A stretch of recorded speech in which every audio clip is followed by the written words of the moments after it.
समुद्री तूफान दितवा धीमी गति से उत्तर की तरफ आगे बढ़ रहा है और ये पैरेलल तमिलनाडु के तटों के समानांतर चल रहा है उत्तर की तरफ।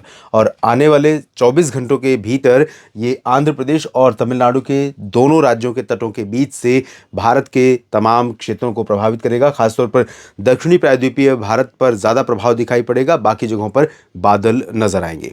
नमस्कार, स्वागत है आप सभी का। आप देख रहे हैं अगले 3 दिनों के मौसम पूर्वानुमान का ये वीडियो और मैं हूं देवेंद्र त्रिपाठी। आज 29 नवंबर है। 29-30 नवंबर और 1 दिसंबर को पूरे भारत में क्या कुछ परिवर्तन होगा मौसम में, इस वीडियो के माध्यम से समझने का प्रयास करेंगे। सबसे पहले आप सभी मित्रों से, किसान साथियों से आग्रह है कि अगर आपने इस चैनल को सब्सक्राइब नहीं किया है तो कर लीजिए, ताकि मौसम के अपडेट के लिए आपको वीडियो ढूंढना न पड़े। और बेल आइकन पर क्लिक करेंगे तो वीडियो अपलोड होते ही नोटिफिकेशन भी पहुंचेगा। बहुत सारे मित्र सब्सक्राइबर हैं और बहुत सारे मित्र ऐसे हैं जो देखते हैं लेकिन सब्सक्राइब नहीं किया है, तो ऐसे मित्रों से मेरा आग्रह है सब्सक्राइब करें। इस समय बंगाल की खाड़ी के दक्षिण में और साथ में अरब सागर के दक्षिण में यानी भूमध्य रेखा के ऊपर तमाम जगहों पर एक्टिविटी काफ़ी ज़्यादा हो रही है और उसके लिए बहुत सारे वायुमंडलीय और ओशनिक यानी समुद्री कारण जिम्मेदार हैं। आमतौर पर जब दक्षिण पश्चिम मानसून वापस लौटता है तो इस तरह की परिस्थितियां यहाँ पर बनती हैं, जब इंटर ट्रॉपिकल कन्वर्जेंस जोन यानी ITCZ जब यहाँ नीचे की तरफ शिफ्ट हो रही होती है, उस दौरान कई बार ऊपर की हवा और नीचे की हवा मिलकर यहाँ पर और MJO का उस दौरान अगर यहाँ से मूवमेंट हो जाए तो एक्टिविटी काफ़ी ज़्यादा बढ़ जाती है। तो कुछ वैसी ही परिस्थितियाँ यहाँ पर डेवलप हुई हैं। फिलहाल भारत में कहाँ तक इसका प्रभाव पड़ेगा अगले 3 दिनों में ये जानेंगे। हवाओं और टेम्परेचर पर क्या प्रभाव रहेगा इसकी भी बात करेंगे, लेकिन उससे पहले आपको दिखा दूं इस साइक्लोन की स्थिति। दितवा अभी साइक्लोन की इंटेंसिटी में है। धीरे धीरे जब ये तटों के करीब पहुंचेगा, भारत के जो तमिलनाडु और आंध्र प्रदेश के तटवर्ती रीजन है, तो यहाँ पहुंचने के बाद ये जो चेन्नई और नेल्लोर के पास का हिस्सा है, यहाँ पहुंचने के बाद अगले 24 घंटों में ये कमज़ोर हो जाएगा। कमज़ोर होते हुए भी डीप डिप्रेशन की इंटेंसिटी में रहेगा और डीप डिप्रेशन की इंटेंसिटी में भी बंगाल की खाड़ी से तमाम क्षेत्रों पर ये हवाओं को ले जाकर थ्रो करेगा, जिसकी वजह से कई जगहों पर महाराष्ट्र में, छत्तीसगढ़, ओडिशा में, झारखंड, बिहार, पश्चिम बंगाल और उत्तर प्रदेश तथा मध्य प्रदेश में भी बादल नजर आएंगे। आज से ही बादल नजर आने शुरू होंगे। कुछ बादल अहमदाबाद तक यानी गुजरात के पूर्वी रीजन तक और कुछ पूर्वी राजस्थान तक भी पहुंचेंगे, लेकिन इस पूरे रीजन में बरसात की संभावना इस तूफान से नहीं। इससे पहले सेन्यार तूफान बना, उसको लेकर के भी किसानों में डर था।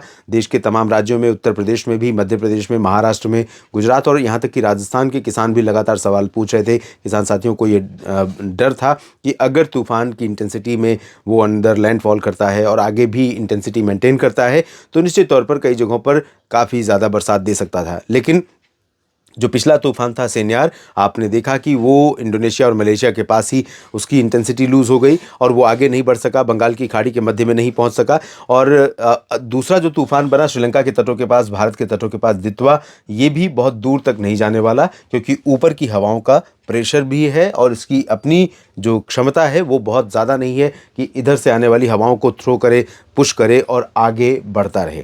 तो ये स्थिति है। और एक बार टेम्परेचर पर भी नज़र डाल लेते हैं। क्या तापमान इस समय रिकॉर्ड किया जा रहा है, कहाँ पर भीषण सर्दी, कड़ाके की ठंड पड़ रही है। तापमान सामान्य से नीचे तमाम राज्यों में बने हुए हैं। जम्मू कश्मीर में काजीगुंड में 3.4 डिग्री शून्य से नीचे रहा और श्रीनगर में 3.1, गुलमर्ग में 1.3 डिग्री पारा शून्य से नीचे रहा और बनिहाल में 0.3 तापमान शून्य से रहा नीचे। भुंतर में 1 डिग्री, मनाली में 1.9, सुंदरनगर में 2.7, 4.8 मंडी में रिकॉर्ड किया गया। मुक्तेश्वर कुमाऊं में 4.8 रहा, मंडी में 4.6 और पंतनगर में 5.3 डिग्री सेल्सियस तापमान दर्ज किया गया है। नौगांव में 6.1 डिग्री तापमान रहा और 6.4 रहा अमृतसर में। तो अमृतसर और नौगांव ये सब मैदानी क्षेत्र हैं जहां पर तापमान बिलो नॉर्मल हो रहा है। पंचमढ़ी में 6.4 और 6.7 डिग्री तापमान दर्ज किया गया है कोडई कनाल और ऊना में। धर्मशाला में तापमान दर्ज किया गया 7 डिग्री सेल्सियस, इतना ही शिमला में रहा। उमरिया में 7.6, 7.7 रहा है इम्फाल में, तुलिहाल में, कानपुर में 7.7। तो ये सभी मैदानी क्षेत्रों के जितने भी तापमान हैं वो सामान्य से नीचे बने हुए हैं और जिसके कारण कड़ाके की ठंड पड़ रही है। अभी आप देख सकते हैं इस तस्वीर में कि उत्तर भारत के भागों पर, पहाड़ों से लेकर मैदानी क्षेत्रों तक तमाम जगहों पर हवा की दिशा, पहाड़ों पर अभी कोई WD नहीं है, लेकिन 1 और 2 दिसंबर से संभावना है कि यहाँ पर बादल आने शुरू होंगे और 2 से लेकर 8 दिसंबर के बीच में उत्तर भारत के पहाड़ों पर कश्मीर में, हिमाचल में, उत्तराखंड में निचले इलाकों पर ज़्यादा चांसेस नहीं है। हायर रीचेस पर और ऊपरी रीजन पर चांसेस हैं कि गिलगित बाल्टिस्तान से लेकर लद्दाख और कश्मीर से लेकर उत्तराखंड, इस पूरे रीजन में कई जगहों पर बर्फबारी होगी और उस बर्फबारी का असर हमें तापमान में और अधिक गिरावट के रूप में दिखने को मिल सकता है। जो गलन वाली ठंडक है वो जब ये बर्फबारी हो जाएगी उसके बाद 8-9 दिसंबर के बाद जब उत्तर की ठंडी हवाएं चलेंगी तो और ज़्यादा ठंडक पटना में भी होगी, रांची में, रायपुर में, भुवनेश्वर में, भोपाल में और नागपुर तथा मुंबई में भी तापमान गिरेगा। अहमदाबाद और वडोदरा में भी पारा गिरेगा। विशाखापट्टनम और तेलंगाना में, हैदराबाद तक भी तापमान गिरने के आसार दिखाई दे रहे हैं। अभी जो सिचुएशन है उसके अनुसार आप देखिए तो तमिलनाडु के आंतरिक और तटीय क्षेत्रों तथा केरल में और पुदुचेरी में कई जगहों पर यहाँ पर भारी बारिश आज होने की संभावना है और तूफानी हवाएं चल रही हैं लगातार। कोस्टल रीजन पर लगातार ऊंची लहरें उठने के कारण यहाँ पर सामान्य जो ओशनिक एक्टिविटीज़ हैं, जो समुद्र में होने वाली गतिविधियां हैं, उनको टाला गया है, उनको सस्पेंड किया गया है। यानी कि कुछ समय के लिए यहाँ पर मछुआरों को दूर रहने और किसी भी जो आवागमन है या यहाँ की जो भी गतिविधि है उसको न करने की सलाह दी गई है। इसके अलावा आप देख सकते हैं जो कर्नाटक का दक्षिणी आंतरिक हिस्सा है, इंक्लूडिंग बेंगलुरु और मैसूरू, हसन तथा आसपास के रीजन, इन भागों में भी कई जगहों पर तेज हवाओं के साथ घने बादल बनेंगे और कुछ जगहों पर रुक रुक करके बरसात होती रहेगी और यहाँ पर लोग अनुभव कर सकते हैं कि कुछ तूफानी सिचुएशन के प्रभाव से जिस तरह की बारिश होती है वैसी बारिश होगी।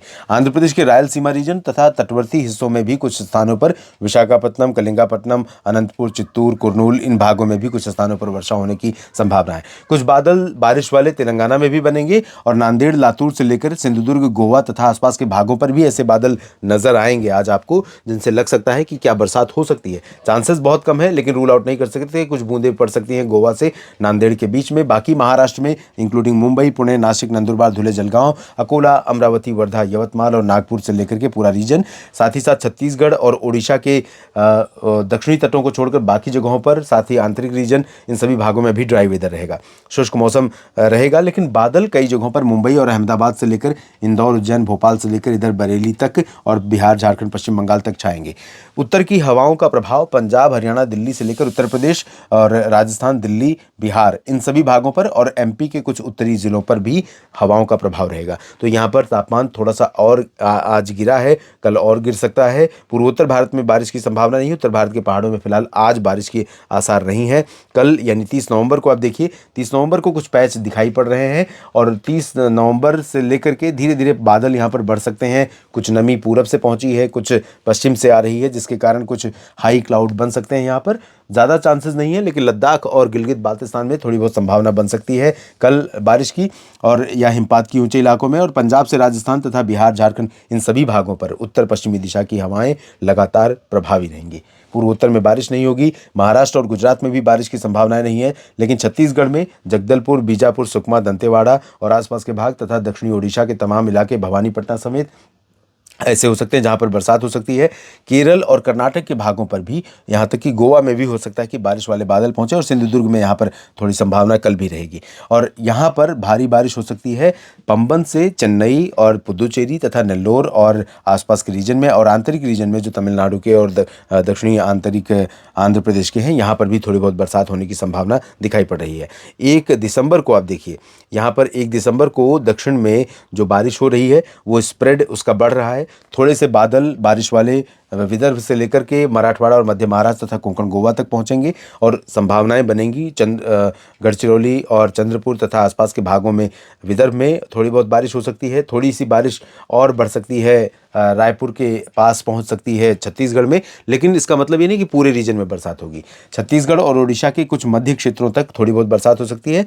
आंध्र प्रदेश और तमिलनाडु पर कई जगहों पर गतिविधियां जारी रहेंगी। कर्नाटक पर, दक्षिणी आंतरिक इलाकों और आसपास के भागों पर तथा केरल और आंतरिक तमिलनाडु पर जारी रहेंगी, लेकिन बहुत तेज बारिश फिलहाल थम जाएगी 1 दिसंबर से, कुछ जगहों को छोड़कर। पूर्वोत्तर में बारिश नहीं होगी, लेकिन उत्तर से आप देखिए हवाएं थोड़े प्रबल हो रही हैं और ये हवाएं उत्तर प्रदेश तथा बिहार और मध्य प्रदेश में रीवा, सीधी, सिंगरौली समेत छतरपुर, खजुराहो, सागर, सतना, पन्ना और सीधी, सिंगरौली, शहडोल, अनूपपुर, डिंडोरी, उत्तरी छत्तीसगढ़ और उड़ीसा के उत्तरी क्षेत्रों में कई जगहों पर काफ़ी ज़्यादा सर्दी का कारण बन सकती हैं। साथ में इन रीजन्स में बादल भी तीनों दिनों के दौरान थोड़े थोड़े बने रहेंगे। उत्तर भारत के पहाड़ों पर भी कुछ गतिविधियां संभावित रहेंगी। 2 से संभावना है कि थोड़ी सी और गतिविधि यहाँ पर बढ़ सकती है। इस बुलेटिन में अभी इतना ही। आप बने रहिए लगातार मेरे साथ मौसम तक और न्यूज़ मीडिया मंच पर। ये जानकारियाँ ठीक लगी हैं तो वीडियो को लाइक और शेयर ज़रूर कीजिएगा। धन्यवाद।